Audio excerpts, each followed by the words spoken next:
Queridos, você sabe, você que tem participado todos os domingos, que nós estamos na série de mensagens Sou Frutífero.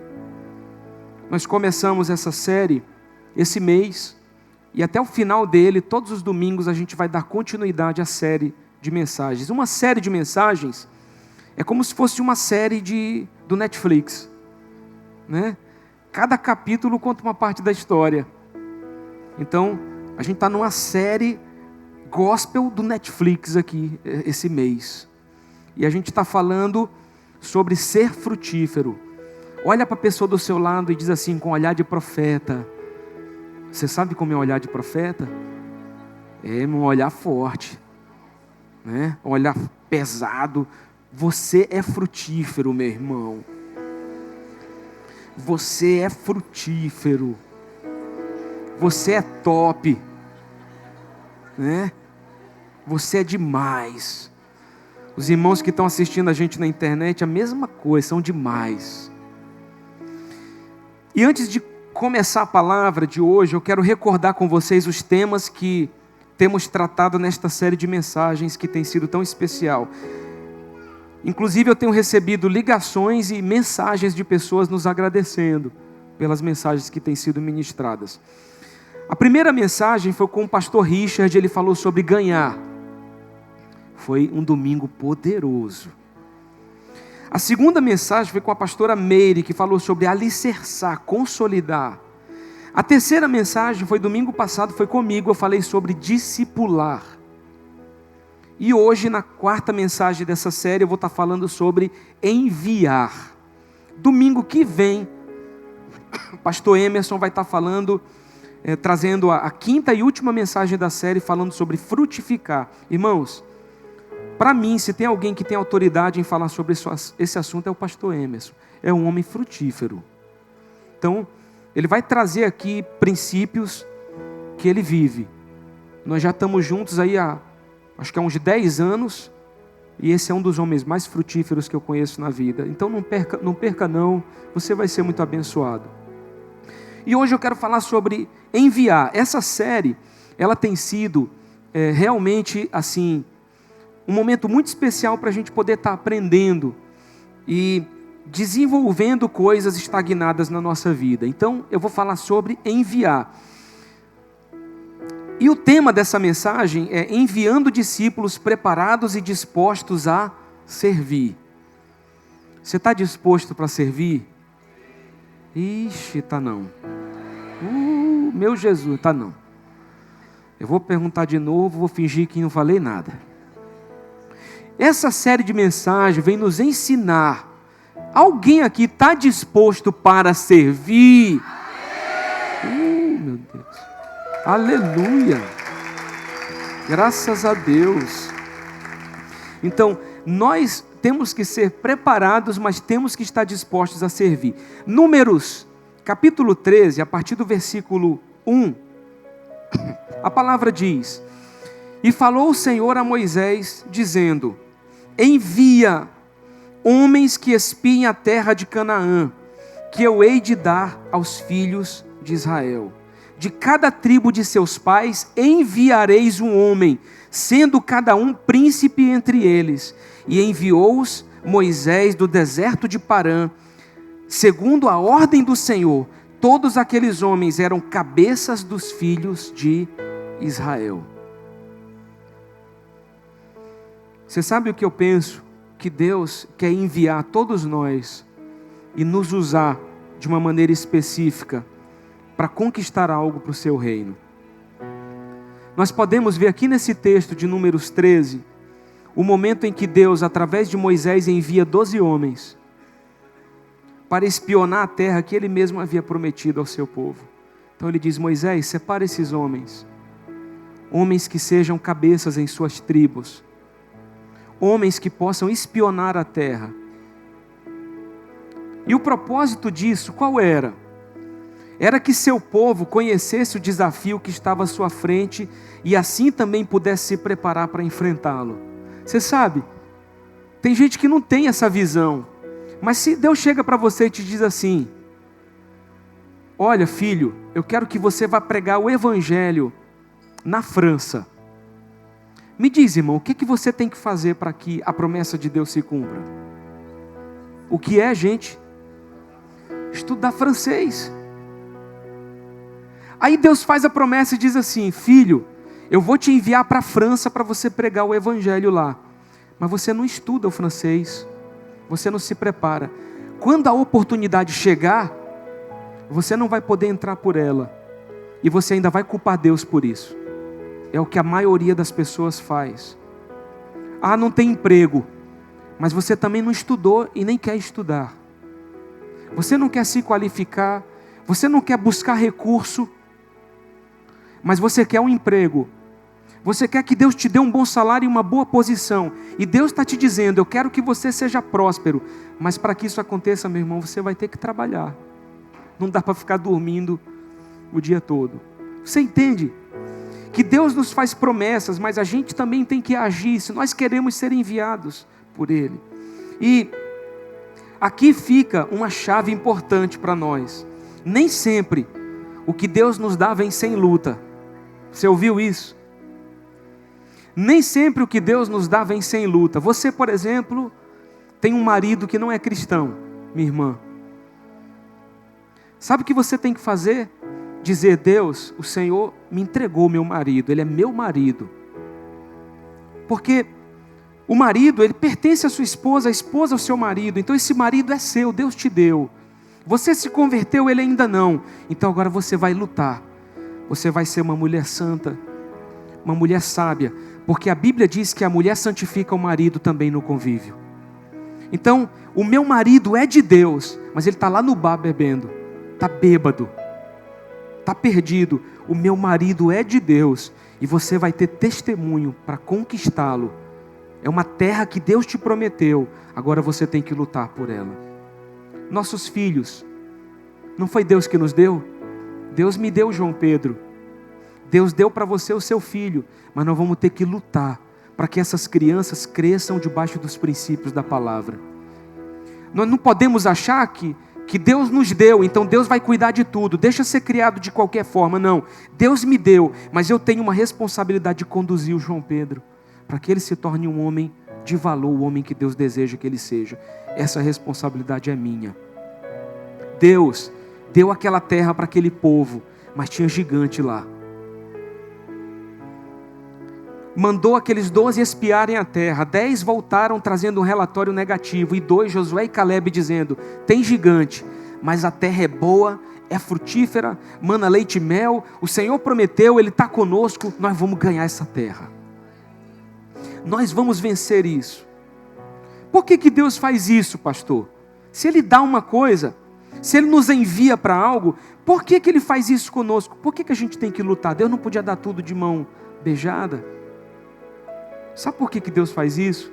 Para nos fazer participar da conquista. Sabe aquele filho que cresceu e não teve uma direção clara do pai, uma paternidade, um ensino? Aí o pai se tornou um homem muito rico, mas morreu, deixou milhões. Sabe o que aquele filho vai fazer? Ele provavelmente vai colocar toda a fortuna da família no lixo, em poucos meses. Sabe por quê? Porque ele não participou da conquista de nenhuma forma. O pai não preparou, não ensinou. Eu fico triste porque tem pessoas que estão orando por uma bênção, e quando a bênção vem, elas se desviam. Elas conseguem um emprego melhor, um salário maravilhoso, mas elas descobrem que podem ganhar mais. Então elas começam a não vir mais à igreja, a não ter mais tempo com a família. É trabalho, trabalho, trabalho, por causa de dinheiro, dinheiro e dinheiro. E não estão percebendo que elas estão fora da rota do Senhor, destruindo sua casa, sua vida, sua família, por causa de ganância. A gente precisa ter um pouco de ambição, querer coisas maiores, lutar para conquistá-las. Mas a ganância, ela é uma ambição descontrolada, e ela te faz destruir aquilo que importa, para tentar conquistar coisas que são passageiras. Por que Deus faz isso? Para nos amadurecer, para nos fazer aprender e nos tornar mais fortes. Porque quando você faz parte do processo, você dá valor, você aprende, você amadurece, você está pronto para receber o melhor de Deus. E quando a bênção vier, você não vai perder a cabeça porque está ganhando um pouco mais, porque tem um pouco mais de autoridade e poder nas mãos para influenciar. Você não vai perder a sua humildade e simplicidade, porque você foi preparado para aquilo. Se Deus te prometeu algo, saiba que isso não vai cair do céu de mão beijada, você vai ter que lutar. Uma igreja como a nossa é a obra de Deus. Deus é o dono dessa igreja, mas há muito trabalho envolvido para que esse culto aconteça. Tem equipes nesse exato momento trabalhando na comunicação, projeção aqui, filmagem, diaconato, recepção, louvor, crianças. Nós temos equipes diversas trabalhando nesse exato momento para que você possa estar ouvindo essa palavra. E eu quero te dizer uma coisa: nós estamos trabalhando, mas quando a gente trabalha e busca, a parte principal vem, que é a glória e a unção de Deus. Isso aí, meu irmão, não se pode fabricar. Não, isso aí é Deus que traz. Ele derrama a sua presença, a sua glória. Ele que cura, Ele que salva, Ele que batiza, Ele que transforma vidas. E como Ele disse lá em Ageu, a glória da segunda casa será maior que a da primeira. Vocês estão querendo reconstruir? Está lá em Ageu. Ora, pois, você pode olhar no telão, esforça-te, Zorobabel. Irmão, olha para a pessoa do seu lado e diz: meu irmão, te esforça, cara. Aí você está querendo vitória, mas está assim: tá bom, Deus, eu aceito. Que aceita conversa, irmão? Né? Como alguns dizem, vai para cima, rapaz, faz acontecer. Bora lutar, em nome de Jesus. A vitória é nossa pelo sangue de Jesus. Nós vamos lutar, Deus vai fazer algo, Deus vai nos dar a vitória, mas a gente tem que lutar. Ele diz o Senhor, e esforça-te, Josué, filho de Josadaque, sumo sacerdote, esforça-te, todo o povo da terra, diz o Senhor, e trabalhai. Irmão, Deus não gosta de preguiça. A Bíblia diz: vai ter com a formiga, ó preguiçoso, aprende. Até a formiga tem o trabalho dela. Tem gente que pensa que o trabalho é pecado, porque Adão pecou, Deus nos deu trabalho. Não, Adão ia trabalhar no jardim, irmão. Ele tinha que cultivar, ele tinha que cuidar. Só que a coisa fluiria de uma maneira especial. Agora Deus diz para ele: você vai continuar trabalhando, mas vai ser mais difícil. Agora vai ter que suar muito, viu? Mas trabalho não é fruto de pecado não, gente. Trabalho é bom. Deus trabalhou e no 7º dia descansou. Então, você acha que Deus errou? Não, Ele trabalhou. Nós precisamos trabalhar. Deus não gosta de preguiça. Então, trabalhai. Diga comigo, trabalhai. Porque eu sou convosco, diz o Senhor dos Exércitos. Aleluia. E Ele diz: a glória desta última casa será maior do que a da primeira, diz o Senhor dos Exércitos. E neste lugar darei a paz, diz o Senhor dos Exércitos. Vocês vão reconstruir o templo? Vão. Então eu vou encher esse lugar de glória. Você quer ser usado? Você está estudando a Bíblia? Eu vou te usar para ser um pregador do Evangelho. Você quer ser usado? Você está orando, você está jejuando? Eu vou fazer milagres através da sua vida. Você faz a sua parte, eu faço a minha, e Deus faz a parte principal, que é a dele. Você pode dizer glória a Deus? Então, não tenha medo de ser enviado, mas entenda que se Deus te enviar, Ele vai te capacitar e Ele vai usar a tua vida. Ele vai te usar. Amém? Ele vai te usar. Ele vai fazer coisas extraordinárias através de você. Mas o que mais esse texto de Números, ele nos ensina? O que mais nós podemos aprender com o texto que nós lemos? O que é necessário para que Deus nos envie? O que é necessário para que nós sejamos enviados por Deus? Pastor, eu quero ser enviado por Deus para fazer algo. Entenda que ser enviado não é só ser enviado como missionário para o Japão ou para a Índia. Você pode ser enviado para ministrar uma palavra lá no teu grupo de crescimento, para liderar a multiplicação do grupo de crescimento, para servir num ministério. Você pode ser enviado para servir na tua empresa. Você pode ser enviado por Deus para servi-lo aqui mesmo na cidade. Irmãos, nós temos ainda tanta gente sem Jesus aqui em Castanhal. Nós vimos aí nessas festas pagãs do mês de junho, tanta gente que carece, que precisa de Deus. Meus irmãos, nós somos aqueles que somos a igreja, a enviada do Senhor para ganhar a cidade de Castanhal para Jesus. Mas você pode ser alguém que Deus vai enviar para o Japão. Se você sente isso, se Deus ministrou isso ao teu coração, então começa a estudar japonês. Começa a estudar, porque a oportunidade ela vai vir. E eu me lembro daquela história, eu tenho pouco tempo, mas pastor Joaquim conta que uma irmã chega com ele lá no interior do Maranhão. Eu já contei isso aqui, disse para ele: pastor, Deus falou comigo que vai me levar para a China e que vai me usar para traduzir uma parte da Bíblia para o mandarim. Pastor Joaquim disse que olhou para ela e pensou: essa irmã não está passando bem.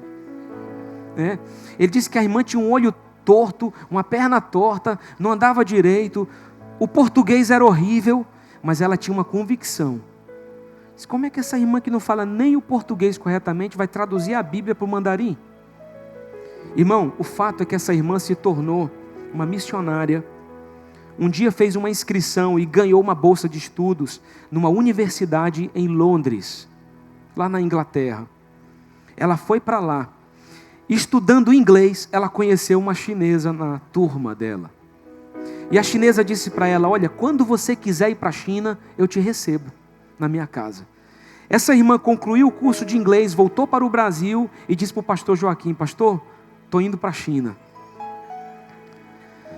Irmã, para onde que você vai na China? Eu vou para a casa de uma chinesa que eu conheci na minha turma da escola. Faz quanto tempo que você não fala com ela? E faz muito tempo. E ela vai te buscar, você tem certeza? Não, estou indo. Conseguiu o recurso e foi, para a China. Irmão, a chinesa recebeu essa irmã. E não é realmente que ela estudou o mandarim e foi usada por Deus em algumas traduções bíblicas para que o evangelho fosse pregado ali naquele país. Olha, isso para mim é sensacional. Então, não menospreze o sonho de ninguém. Não minimize o sonho das pessoas, porque Deus pode estar gerando algo no coração, no seu coração, que é algo gigante, algo grande. Mas o que é necessário para que eu seja enviado, pastor? Primeiro, nós precisamos ter a clareza de que existe da parte de Deus uma missão esperando cada um de nós. Irmão, tem uma missão para você. Você pode dizer amém? Tem uma missão para você. Pastor, mas eu sou desengonçado, eu não sei se eu tenho talento, eu não sei se eu tenho dom, eu não sei o que eu faço. Tem uma missão para você.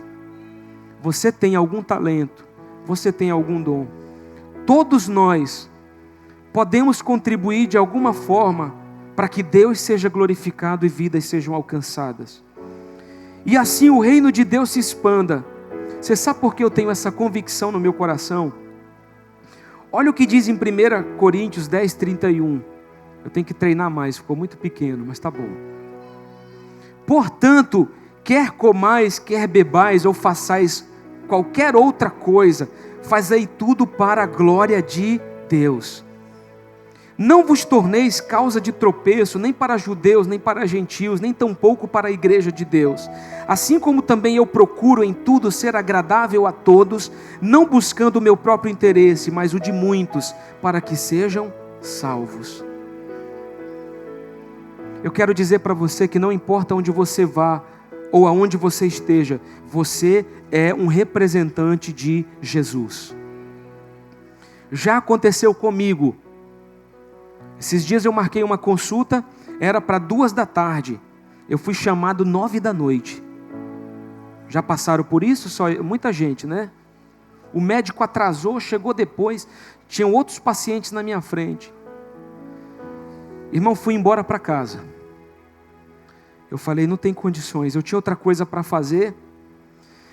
E aí eu cheguei no balcão, na hora da consulta, o médico não estava, minha esposa me levou, o médico já foi chegar assim 3 horas depois. Cheguei no balcão, tinha 21 pessoas na minha frente. Você já está nervoso, estressado, você quer soltar tudo que você tem ali, né? Seu estresse. Mas eu olhei para a mulher e disse assim: olha, eu vou embora, realmente eu não posso ficar. Tá bem difícil para mim, eu tenho outro compromisso. Quando foi 9 da noite, a atendente da clínica me ligou. Sabe como foi que ela falou comigo? Pastor Heber, o senhor ainda vem para a consulta? E se eu tivesse escrachado aquela mulher, irmão? E se eu tivesse dito assim: que atendimento é esse? Eu estou aqui, minha consulta era para 2. E você agora é 5h30, esse médico agora que chega, que cidadão irresponsável, né? Calma, senhor, pelo amor de Deus, fica tranquilo, calma. Aí 9 da noite ela me diz: pastor, irmão, eu me desmontava do outro lado no celular. Meu Deus, a mulher sabe que eu sou pastor. E você acha que não, mas as pessoas sabem, elas conhecem você. Às vezes no supermercado, na fila de um banco, estacionando na vaga do deficiente, você tem o seu corpo perfeito. Tem gente que está vendo você. Você pode ter certeza disso. Uma vez de madrugada, fomos parar no drive-thru, no 24 horas do McDonald's. Eu estava com uns amigos meus pastores, né? Lá em São Paulo, terminou a conferência à tarde, fomos comer. Aí ele veio e estacionou na vaga do deficiente. Só que detalhe, o estacionamento estava todo livre. De madrugada. Aí eu falei: tu é deficiente? Tu tem algum problema físico? Não. Tu está bem em cima da vaga deficiente. Mas rapaz, não tem carro nenhum estacionado aqui, não tem ninguém, só a gente.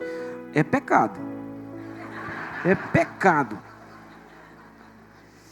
Aí disse: tu não existe não, rapaz. Que não tem ninguém. Tira teu carro e põe na outra vaga do lado que não é de deficiente. Se chegar um deficiente aqui. Mas isso foi motivo de brincadeira por muito tempo. Agora eles deram uma esquecida. Irmão, seja enviado por Deus aonde você estiver. E saiba que se você come ou bebe, faz isso para a glória de Deus. Faz isso para que o Senhor seja glorificado. Ninguém sabe tanto que não tenha o que aprender. E ninguém sabe tão pouco que não tenha o que ensinar. Você sabe alguma coisa para ensinar para outra pessoa. Eu não sei nada, você sabe. Você sabe alguma coisa. Mesmo que o seu trabalho não seja visível, como os que servem no altar, como eu que estou pregando aqui, ainda assim, ele será de extrema importância para o reino de Deus. Eu achei interessante que a escola do meu filho Crescer fez um sarau de apresentação das salas, e cada sala, cada criança representava uma profissão. Meu filho usou a camisa de médico, tinha outro que era advogado, e você tinha assim diversas profissões. Interessante que eles não fizeram só uma homenagem às profissões mais desejadas, mas eles fizeram uma homenagem às profissões que às vezes são menosprezadas, como a profissão de gari. Então você viu crianças homenageando os garis. Você já parou para pensar o que aconteceria com o Castanhal se os garis fizessem greve por uma semana? Irmão, nós teríamos lixo para toda parte. E a gente ainda fica chateado quando está com pressa e dá de cara com o carro do lixo, né? Porque ele anda bem devagarzinho. Você: meu Senhor, rapaz, por que esse carro não anda mais rápido? E tá lá os homens valentes, meu irmão, e desce daquele carro, e pega aquilo e joga dentro, e sobe, e desce de novo. Tem uns que vão correndo do lado, não é? E tem uns que eles são brincalhões, eles são bem brincalhões. E aí, chefe, não tem um troco para hoje não? O lanche. E a gente ainda fica com raiva. Os caras estão limpando a nossa cidade. Um trabalho que a gente menospreza, mas que sem os garis, nós teríamos uma cidade que não daria para ficar. Não importa se o que você faz é visto aqui, ou se o que você faz não é tão visto assim. Com Davi foi assim. Ele estava lá de trás das malhadas, cuidando das ovelhas do pai. Mas Deus viu o trabalho que ele estava fazendo. Deus o encontrou e o separou para algo especial. O que você está fazendo é importante. Isso tem valor para Deus. Você pode ser um enviado de Deus na sua empresa. Talvez você não esteja aqui no altar como eu pregando, como o pessoal ministrando louvor, mas você vai ser alguém no seu ambiente de trabalho. Outro dia eu estava num lugar, sentei, uma senhora sentou do meu lado e quando eu vi a mulher estava chorando. Irmão, que coisa, você está num lugar assim e de repente alguém começa a chorar do seu lado. As pessoas, elas estão sofrendo. Às vezes você pode ser um bom ouvinte. Tem gente que só quer ser ouvido, né? Eu já recebi gente na minha casa. Pastor, estou precisando muito conversar. Tá bom, foi na minha casa, senta eu e minha esposa e a pessoa fala. Quando você pensa em falar alguma coisa, a pessoa olhou para nós e disse assim: oh, como eu estou me sentindo aliviado. Graças a Deus. Estou me sentindo tão bem, pastor, estou renovado. Foi embora, olhei para minha mulher e disse: o que foi que nós fizemos aqui? Eu não disse nada, o homem não deixou dizer nada. Eu estava cheio de conselho, de coisa para dizer. Não deixou dizer nada. Porque tem gente que só quer botar para fora. Então, você é um cara paciente, você pode ser um bom ouvinte. Você pode não ser um pregador, mas você pode ser um bom conselheiro. Você pode saber dar uma direção. Tem gente que é assim. Ele não é bom em falar em público, mas se ele sentar com uma pessoa, ele vai dar conselhos sensacionais. Conselhos carregados de sabedoria. Então, seja exemplo aonde você for. Você está entendendo isso até aqui? Você tem usado ou você tem desperdiçado os dons e talentos que tem? Com certeza existe uma missão esperando você. Pastor, o senhor está dizendo que tem uma missão para mim? Eu não sei que missão é. O que é que eu faço diante disso? Irmão, começa a servir de alguma forma. Eu ainda não sei, pastor, qual é a área em que eu vou servir realmente, mas estão precisando de gente para trabalhar e servir com as crianças. Eu vou me candidatar, eu vou me dispor, vou me disponibilizar para servir. Eu vou estar lá. Irmão, eu te garanto que quando você começar a servir por amor, Deus vai te revelar o lugar que Ele tem para colocar a sua vida. Eu comecei servindo no louvor, eu vejo a minha esposa. Minha esposa, ela fez um passeio na igreja. O primeiro ministério dela foi o ministério de dança, né? Inclusive, esses dias ela queria que eu dançasse até forró com ela. Ô Jesus, tem misericórdia. Começou a tocar uns forrós cristãos. Ela: dança comigo. Não sei dançar isso não, pelo amor de Deus. Aí um amigo meu postou, Daniel Alencar: quem ama, dança forró com a esposa. Aí me comprometeu. Minha esposa começou na dança, depois foi para o ministério com crianças. Depois intercessão, serviu na equipe da juventude. Até que a gente se casou, quando ela estava servindo nessa época com os jovens. E hoje nós somos pastores da igreja. Eu servia no louvor, no ministério de louvor. Depois passei a ser líder de grupo de crescimento. E depois de um tempo me tornei pastor da igreja. Meu irmão, sirva. E Deus vai te encaixar, aos poucos te mostrar o lugar específico para a tua vida. Mas entenda que há uma missão para cada um de nós. De novo, olha para esse irmão do seu lado e diz assim: tem uma missão para você, meu irmão. Tem uma missão para você. Eita Deus, oh glória. Segundo, entenda que Deus não chama qualquer um. Os homens que Deus chamou eram príncipes e cabeças em suas tribos. Tá? Amém. Glória a Deus. Isso aí está no fogo. Cheio de Deus. Deus não chama qualquer um. Se você quer ser enviado, você tem que estar disposto para ser alguém que Deus espera que você seja. Deus não envia qualquer um. Eu não estou falando em termos de alguém ser altamente capacitado, mas eu estou falando de pessoas com disposição em seu coração para servir. Pessoas que estão buscando a Deus. Quem aqui está disponível para servir? Se você está disponível, então você não é qualquer um. Você é uma pessoa em que Deus vai encontrar disponibilidade. E se você precisa ser capacitado, o Senhor vai te capacitar para ser usado por Ele. Eu estou falando de pessoas com a postura certa para servir. Juízes 8:18 traz um texto muito poderoso. Diz assim: depois disse a Zeba e a Salmuna: que homens eram os que matastes em Tabor? Responderam: como tu és, assim eram eles, cada um tinha o porte de um príncipe. A minha versão diz: cada um tinha o porte do filho de um rei.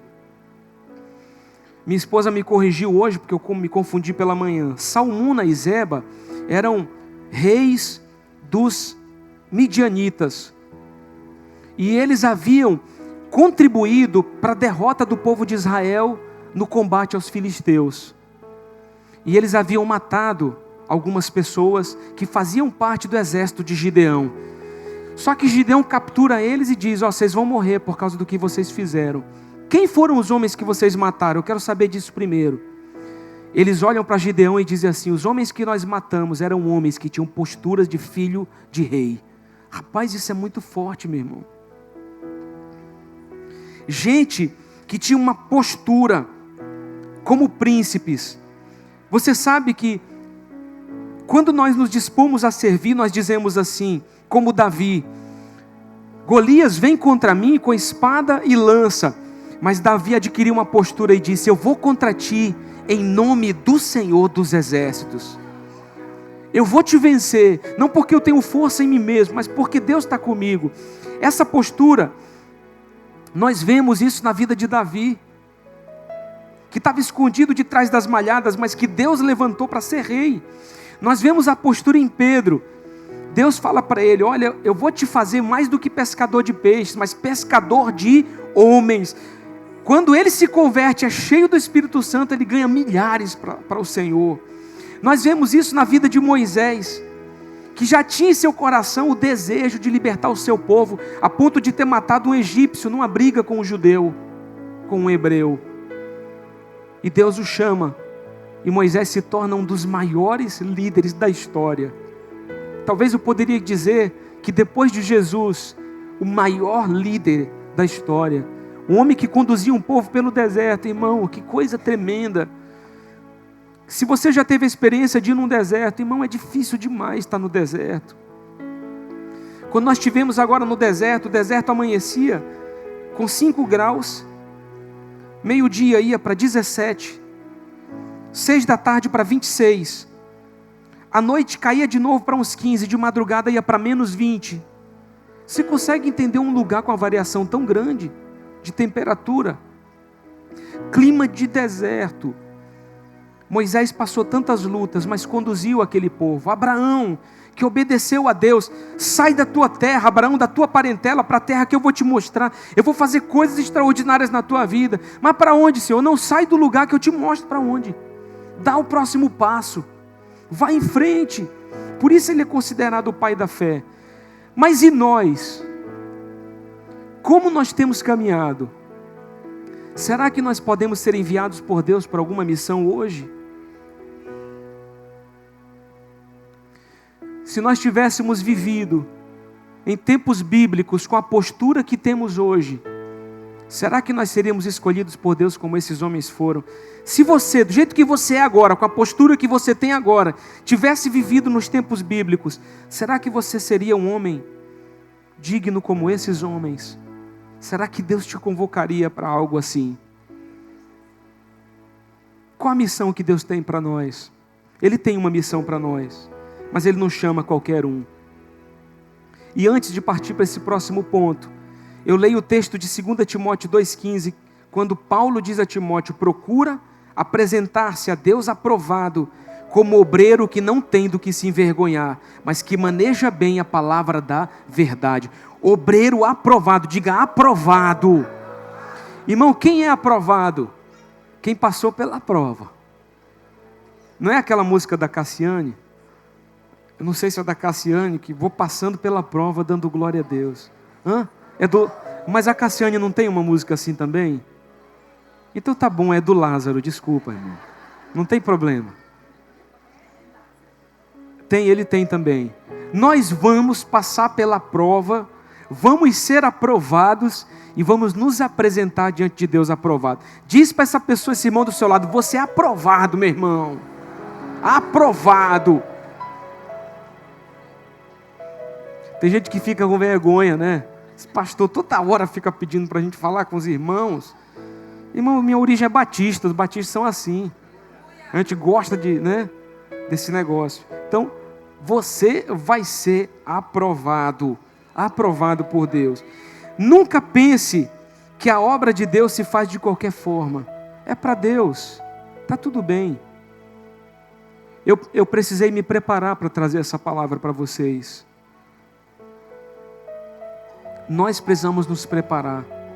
Paulo, no final da sua caminhada, ele disse: eu combati o bom combate, eu fiz o que Deus me mandou fazer, eu terminei a minha carreira e eu guardei a minha fé. Como que está o seu coração essa noite?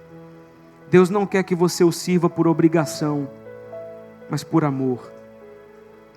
Nós precisamos ser enviados também segundo o tempo e a ordem do Senhor.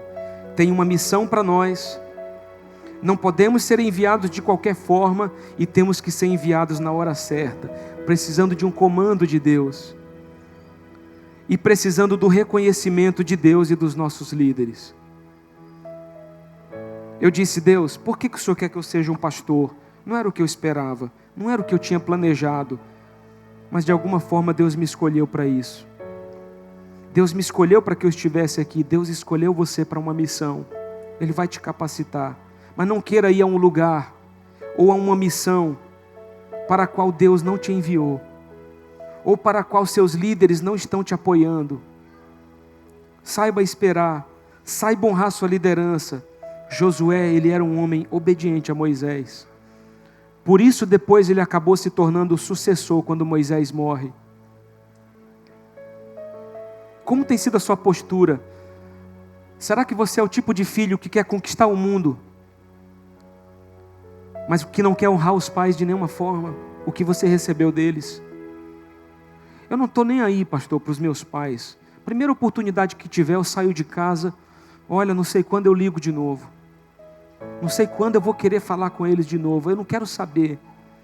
Eu quero te dizer que o teu caminho pela frente não é um caminho bom. Por mais que seus pais não tenham sido bons pais, isso não te dá o direito de desonrá-los. Até Jesus obedeceu e se submeteu aos seus pais, esperando o tempo certo de se revelar, iniciar seu ministério. Interessante que a Bíblia fala de um momento em Lucas que Jesus se perde dos pais. A Bíblia diz: logo que seus pais ouviram, ficaram maravilhados, e sua mãe lhe disse: filho, por que fizeste assim conosco? 3 dias Jesus havia se perdido dos pais. Os pais encontram ele em Jerusalém.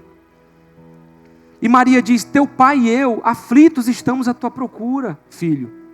Olha o que ele respondeu, o que Jesus respondeu: por que me procurava? Por que você me procurava, mãe?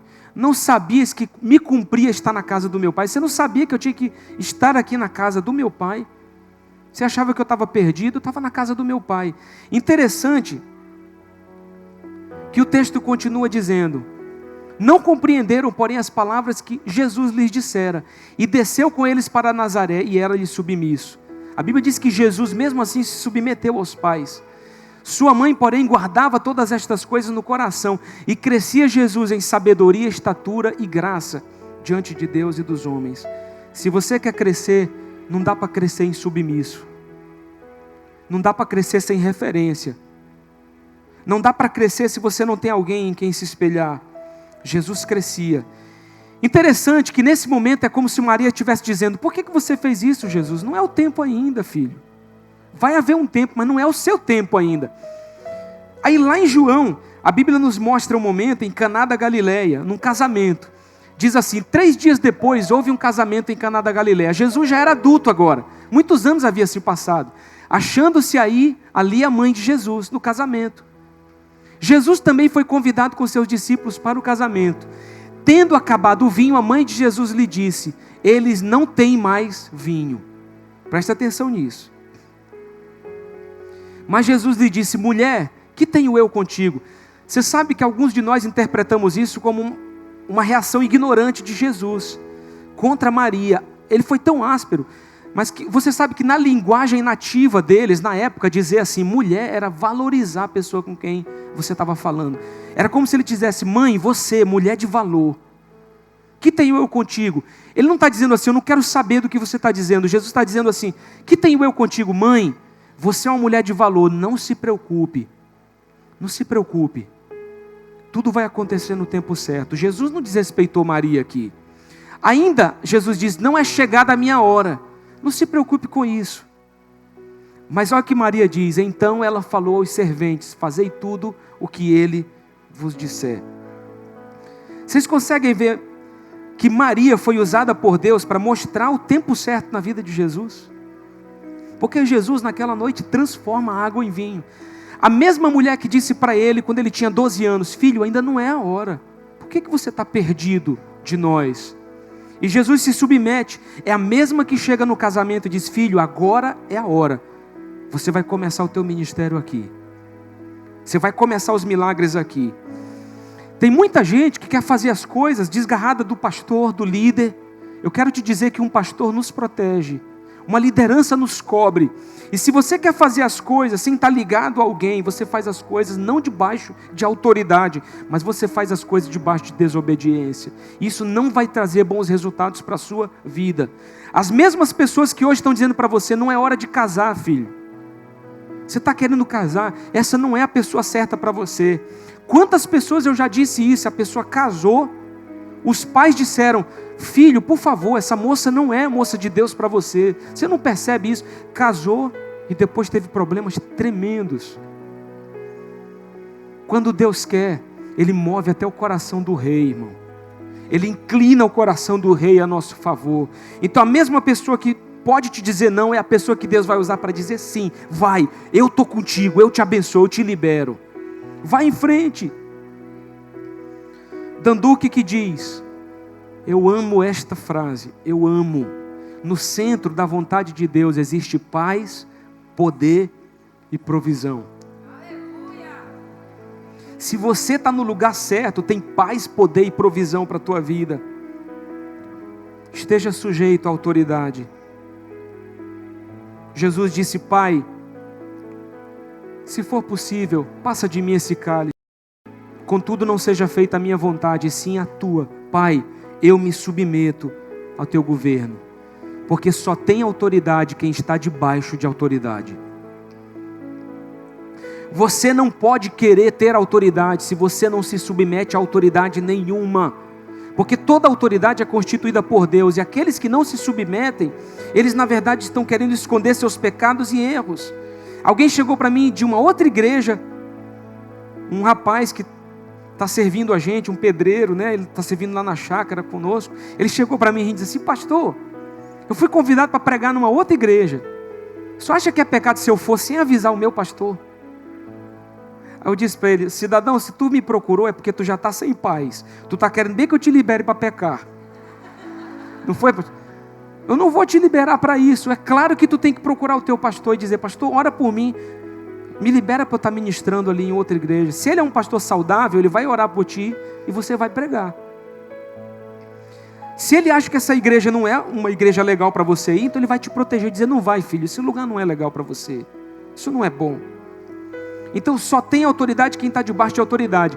E aqui em Mateus a gente encontra um momento que diz, tendo Jesus entrado em Cafarnaum, apresentou-se um centurião implorando, Senhor, o meu criado jaz em casa de cama paralítico, sofrendo horrivelmente.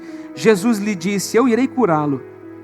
Mas o centurião respondeu, Senhor, não sou digno de que entres em minha casa, mas apenas manda com uma palavra e o meu rapaz, o meu servo será curado. Pois também eu sou homem sujeito à autoridade. Tenho soldados às minhas ordens e digo a este, vai e ele vai, e outro vem e ele vem. E ao meu servo, faz isso e ele faz. Ouvindo isto, admirou-se Jesus e disse aos que o seguiam, em verdade vos afirmo que nem mesmo em Israel achei fé como esta. Você quer que Deus opere um milagre na tua vida financeira, mas você é infiel a Deus. Como é que você quer ter autoridade para fazer prova de Deus? Deus, abre uma porta, eu faço prova contigo. Para você fazer prova de Deus, você tem que cumprir aquilo que Deus te pede. Esse centurião disse, Senhor Jesus, o Senhor não precisa ir na minha casa, porque eu sei o que é autoridade. Eu digo e acontece. Porque eu também sou sujeito à autoridade. Eu tenho autoridade porque sou sujeito a pessoas que estão acima de mim. Se o Senhor der uma palavra, eu sei, o meu servo será curado. E aquele servo foi curado por causa da autoridade, da fé daquele centurião. Ele foi curado porque havia nele autoridade para fazer aquele pedido. Então, esteja sujeito à autoridade. Lucas diz: eis aí vos dei autoridade para pisar de serpentes e escorpiões, e sobre todo o poder do inimigo, e nada absolutamente vos causará dano algum. Não obstante, alegrai-vos, não porque os espíritos se vos submetem, e sim porque o vosso nome será arrolado, será unido aos céus. Deus está dizendo: eu te dei autoridade, vai em frente. Vai em frente. O teu nome vai ser lembrado nos céus, ele está escrito. Tem um momento que Moisés diz para Josué: vai em frente, escolhe os homens, luta contra Amaleque.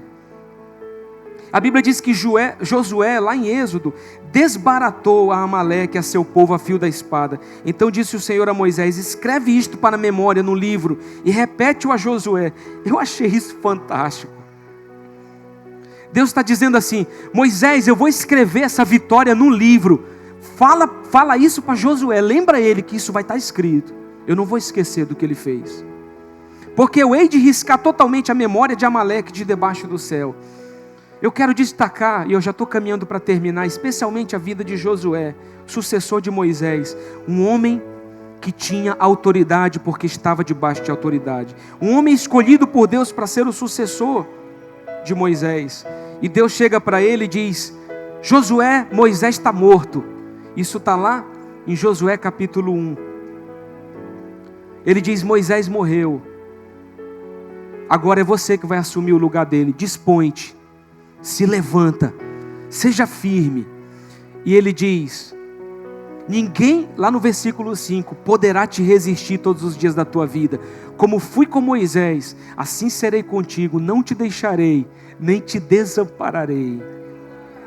Ele diz no versículo 6, ser forte e corajoso, porque tu farás este povo herdar a terra, que sob juramento prometi dar a seus pais. Então somente seja forte e muito corajoso. Irmão, vamos dizer isso uns para os outros. Olha para a pessoa do seu lado e diz: seja forte, seja corajoso, o Senhor é contigo.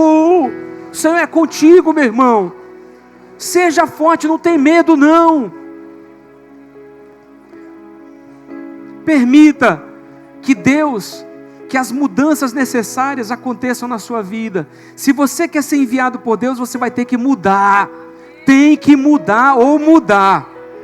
Não vai poder ficar do mesmo jeito. Deus nos chama como nós estamos, como nós somos, mas Ele não vai aceitar que você permaneça do jeito que você está quando chegou. Ele vai causar um impacto na sua vida. Ele precisa causar esse impacto. E eu gosto do texto que está aqui em Números 13, na última parte do texto, que diz: e a Oséias, filho de Num, Moisés chamou Josué. Eu acho isso interessante, porque o nome foi mudado. Josué não se chamava Josué, se chamava Oséias. E eu estava pesquisando, estudando sobre o assunto. Você sabe o que quer dizer Oséias? Oséias quer dizer salvo. Salvo. Moisés chega e diz assim: não é mais Oséias, agora é Josué. Olha, eu vou falar em hebraico. Oshea. Você não é mais Oshea, você agora é Yehoshua. Você agora é Josué, e Josué significa Deus é a salvação. Então, Oséias estava lá no canto dele e ele dizia: eu estou guardado. Sabe aquela pessoa que diz assim: eu não quero servir porque eu não quero me decepcionar. Não quero ter contato com os outros, não quero ter problema. Não vou chamar fulano na minha casa, eu não quero ter nada, me relacionar com ninguém, não quero servir em nada, já me decepcionei muito. Ele está querendo se salvar, ele é a própria salvação.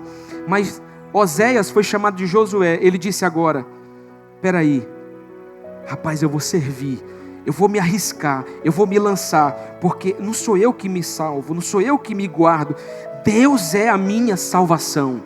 Quem me guarda é o Senhor, quem me abençoa, quem me prospera é o Senhor. Eu era um cara contido, agora eu sou um cara extravagante.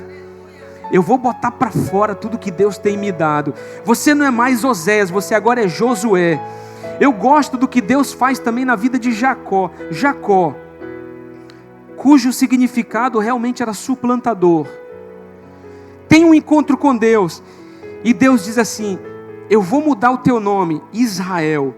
E o que significa Israel? Israel significa aquele que lutou com Deus e aquele que viu Deus.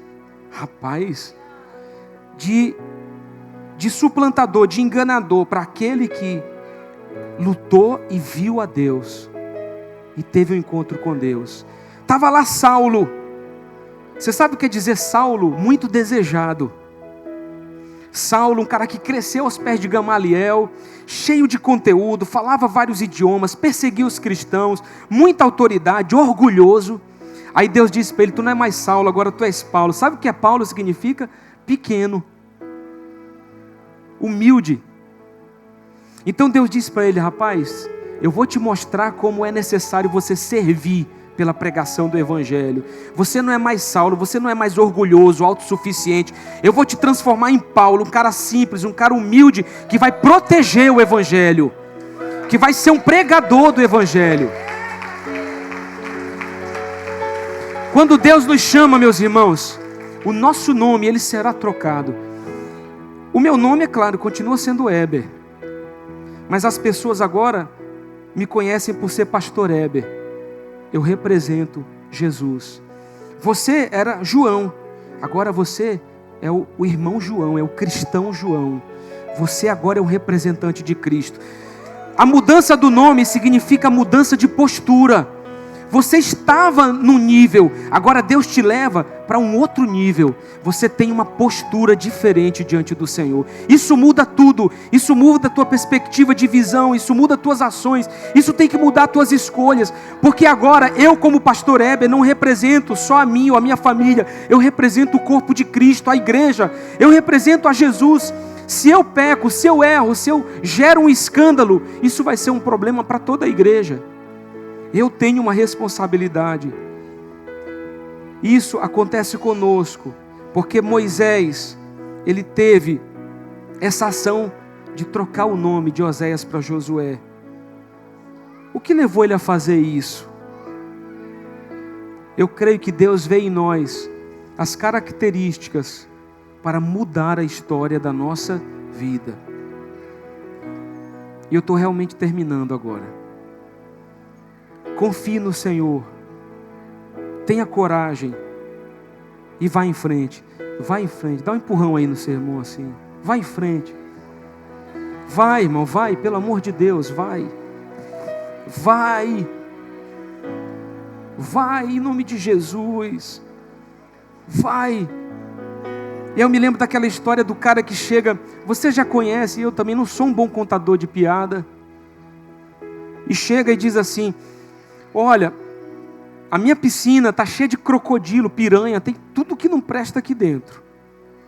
Quem pular dentro dessa piscina e nadar de uma ponta a outra dela, vai receber minha filha e metade da minha herança e do meu reino. Quem está disposto? Ninguém pulou.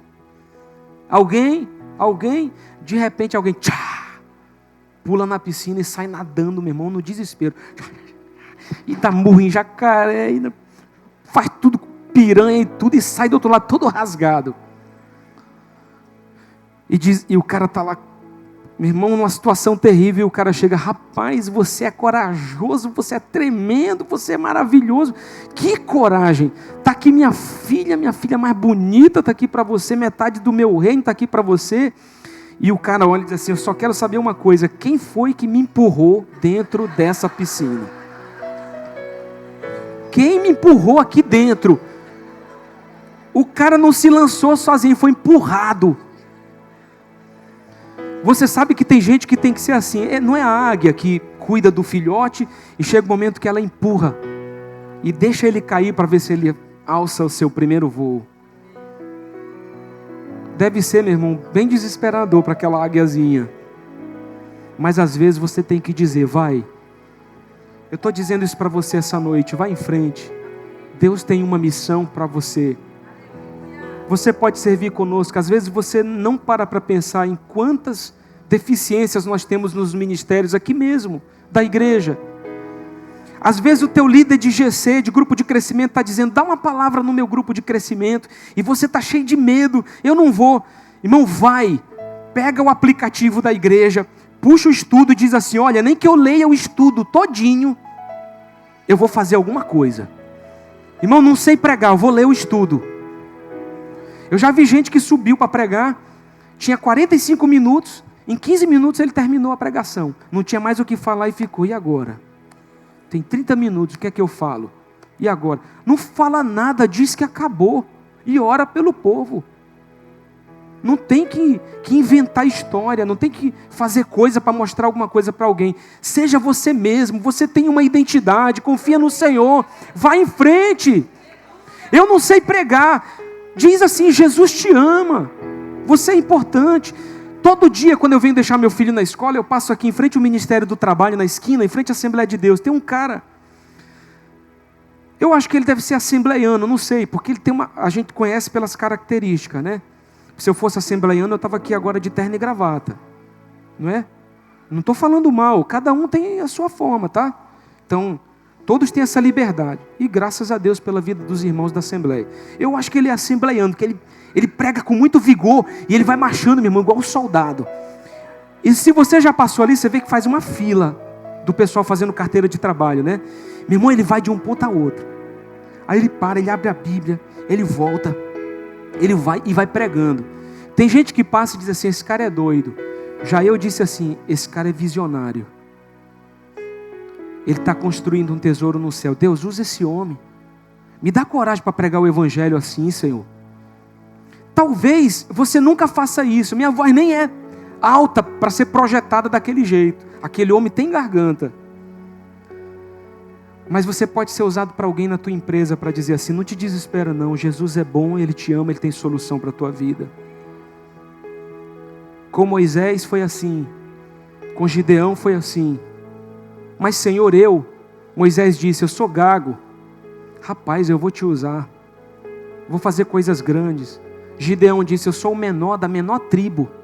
Senhor, tem certeza que sou eu? Abraão também foi assim, obedeceu. Josué. Mas como que eu vou suceder Moisés no meio desse povo?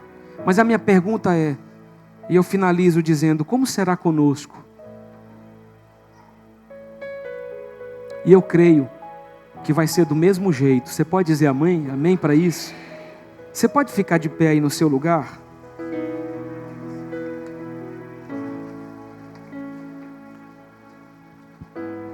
Chega de me esconder, pastor.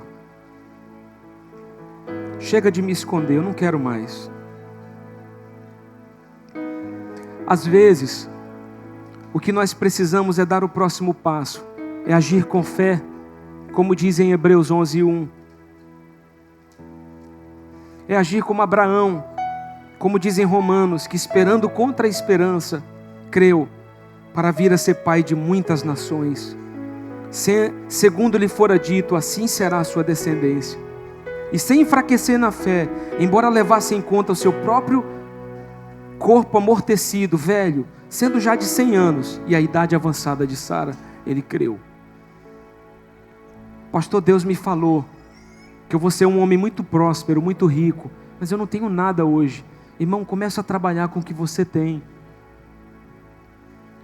E se essa é uma promessa de Deus, Ele vai te conduzir até esse ponto. E eu gosto do texto de Lucas, e é o último texto que nós vamos ler, que diz, depois disso, o Senhor designou outros 70 e os enviou de 2 em 2, para que o precedessem em cada cidade o lugar onde ele estava para ir. E lhes fez a seguinte advertência, a seara é grande, mas os trabalhadores são poucos. Rogai, pois, ao Senhor da seara, que mande trabalhadores para a sua seara. Eu tenho orado, meus irmãos, para que vocês se levantem. Eu tenho orado para que Deus levante do nosso meio mais servos para a seara. Quantos querem ser enviados por Deus? E às vezes nós precisamos dar o próximo passo, e Deus é que vai cuidar do resto.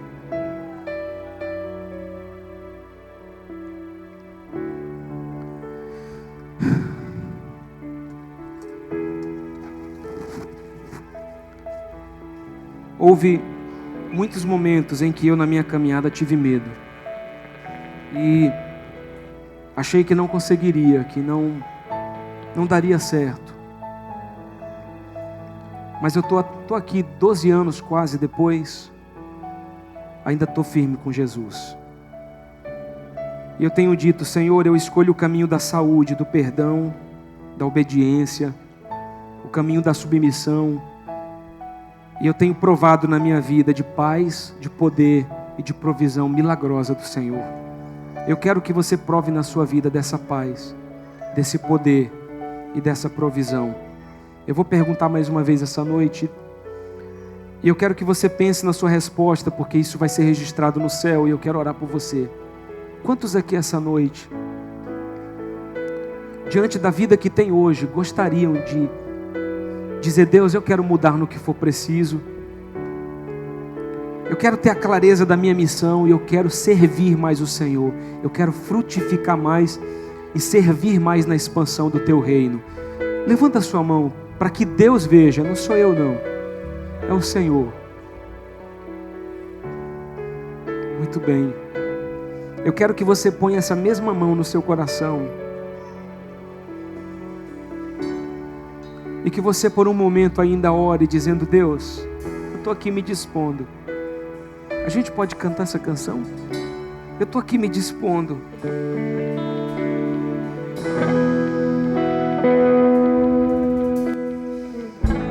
Dá-me, Senhor, me conhece, quebranta o meu coração, transforma-me conforme a tua palavra, e enche-me até que em mim se ache só ti. E então usa-me, Senhor,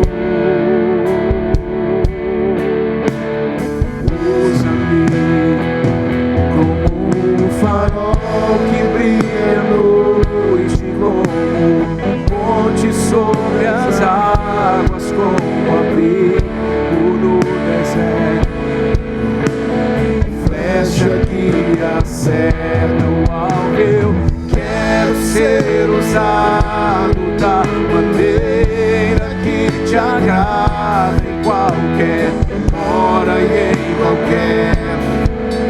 Eis aqui a minha vida, usa-me, Senhor, usa-me. Sonda-me, sonda-me, quebranta-me, transforma-me, enche-me e usa-me. Diga isso mais uma vez: sonda-me, sonda-me, quebranta-me, transforma-me, enche-me e usa-me, Senhor. Farol que brilha à noite, como um ponte sobre as águas, como abrigo no deserto, como flecha que acerta o alvo. Eu quero ser usado da maneira que te agrada, em qualquer hora e em qualquer lugar. Eis aqui a minha vida,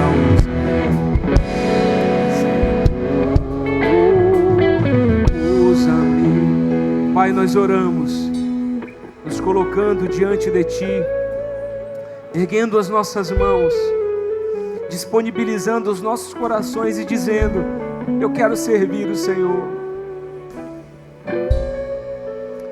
Eu quero servir o Senhor com a minha vida. Pai, eu não aceito mais o medo, Eu não aceito mais a estagnação, eu não aceito mais aquilo que me paralisa, mas eu quero caminhar com coragem. Eu quero a tua voz dizendo no meu coração: seja forte, seja corajoso, eu serei contigo, como fui com Moisés, com Josué. Eu serei contigo por onde quer que você for. Nunca te deixarei e nunca te desampararei. Eu sei, Senhor, que Tu és aquele que nos chamou e nos capacitará para fazer muito mais. Eu profetizo uma igreja que serve, uma igreja frutífera, uma igreja doadora, uma igreja abençoada no sentido de conquistar e de influenciar vidas, seja num grupo de crescimento, seja no ministério, seja na sua empresa, no seu trabalho. Senhor, que ali Tu possas nos usar com poder e com grande glória, com manifestação de poder e glória. Eu declaro em nome de Jesus a mudança acontecendo nos corações e essa missão sendo clara diante de nós, para que nós possamos, em nome de Jesus, servir nos Teus propósitos e assim, no centro da Tua vontade, ter paz, poder e provisão. E assim eu declaro, pelo poder do nome de Jesus, orando por uma semana extraordinária, uma semana cheia da Tua presença, e já nessa semana nós vamos poder exercitar aquilo que aprendemos hoje sobre sermos enviados. Aonde estivermos, nós temos a consciência agora de que ali nós somos um representante de Cristo. Então podemos perguntar: o que faria Jesus no meu lugar?